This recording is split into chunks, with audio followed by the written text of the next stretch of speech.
Well, the day has come where we're going to install the vanity and the medicine cabinet. Now, yesterday I had quite a bear with this medicine cabinet. I had to do quite a bit of fabrication on it. Now, when I went out and purchased the medicine cabinet, I took measurements of the opening of the wall and did it on one side. However, the opening wasn't quite level or square, if you will. And the medicine cabinet, what I thought was the correct size, when I got it back, it was a little wider and a little longer. So it was quite a bear. I had to dismantle the whole medicine cabinet, break it all apart, and then cut it to fit. Now, I've got it to the right dimensions of where it's going to fit in there.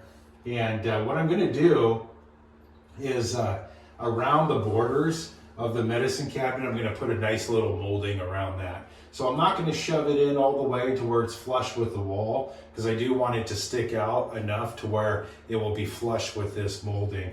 I've already gone ahead and miter sawed the molding that I'm going to need for it. And so we're going to install that, and then we're going to install the brand new vanity. Another problem I had with this vanity is it is also going to need some fabrication on the back end. The piping of how when this house was built was set up for the old style vanities. And unless you go with the extreme cheapo version of vanities, which I did not want to put in this bathroom, you're kind of at the mercy of the back style of these vanities. This is the one I wanted because the front of it, as I'll show you in a second here, is going to match with all the fixtures in the bath, the penny tile, and the black faucet that I'm getting for this. When they did have the original vanity installed, you could tell it was original from when the house was built, because they had tiled around the floor. Now, I'm not removing the tile because it's the same tile in this bathroom as it is in the master bath, the front walkway, and the kitchen and dining area. So I'm going to remain the tile, but it was also original tile. And when I went to the hardware store, the closest mat, I could not find the original tile. It's probably long gone. I mean, the 80s were a long time ago.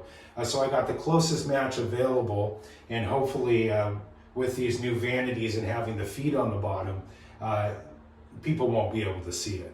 And unless something drops and rolls underneath the vanity and they have to bend down to fish it out, that's probably the only other time. But let's take a look at the vanity, and then let's take a look at the tile, and then we're going to get going on installing or securing up this medicine cabinet. Now, another thing I did do is I went ahead and I reinstalled the toilet. I did get new bolts down on the bottom, and that was pretty simple. I had to go with the jumbo wax ring and then the new bolts I purchased, and it just goes right into the bottom of the toilet flange. But as you can see down here on the tile, I tried to cut it as closely as possible to match the pattern, which I think it did a pretty good job. But you can see the different color and lightness. But that is the lightest color tile I could find, and I'm going to roll with it. Now, here's the vanity, and it's that modern look. It does have the farm style barn door, sliding barn door on it with a shelf in there. Now, the problem I'm going to run into is with this top drawer here. There is a hollow 2.5 inch barrier between the sliding door and these drawers. I might have to either cut this box down about halfway there for it to be able to be operational because of the cold water line that goes behind it. Now, what I might do also is I just might make that a mock or a faux drawer, and I would just seal it up, take the actual drawer components out of it, and just roll with it looking like that. You would still have two more functioning drawers down below. Now, hopefully I won't have to do that, but there is going to be some fabrication that will have to be done. As you can see on the back there, the water pipes don't exactly line up. Now, I do have about 2 inches between the wall and the countertop here, but as you can see there on the cold water line on the right-hand side, it is it's going to hit that 2.5 inch wall.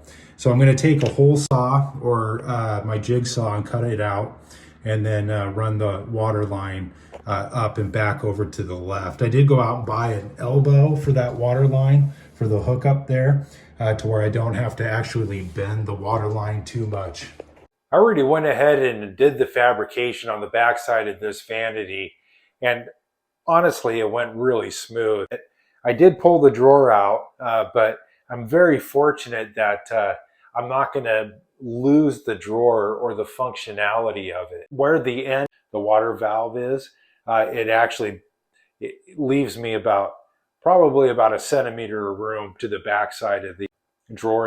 Now, this vanity does have a nice backsplash that I'm going to have to mount to it.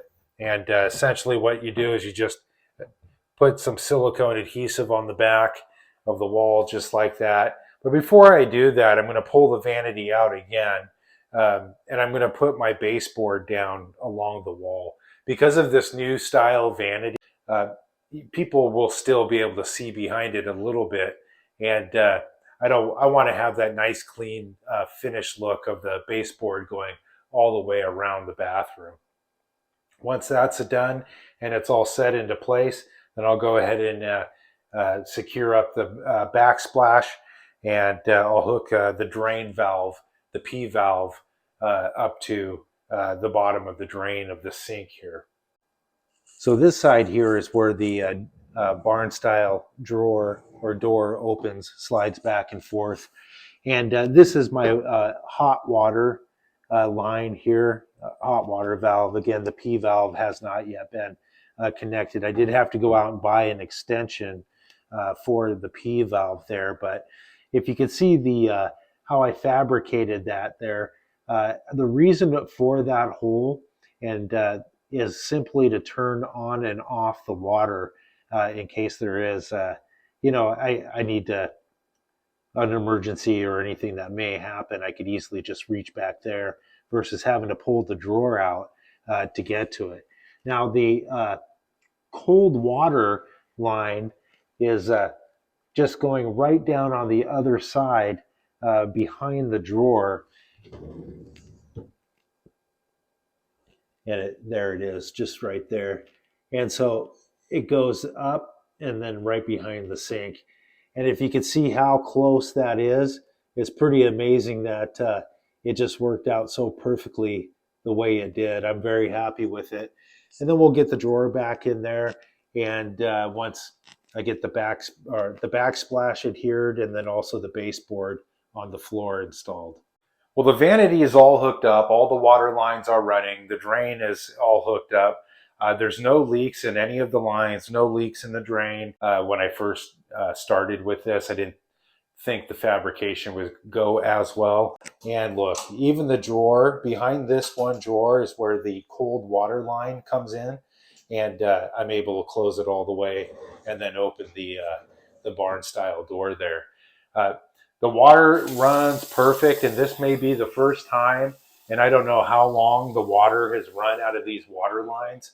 I mean, when I first started this bathroom, it was down to the studs in some areas, and to take it from that to a fully functional shower with the new shower fixtures, the new vanity, I still have to do a little bit of work on this medicine cabinet. Pretty much everything is done. I want to get a little wood putty to fill in some of the minor gapping, and then I'll paint it. Once that paint is dry, then I'll put the door onto it.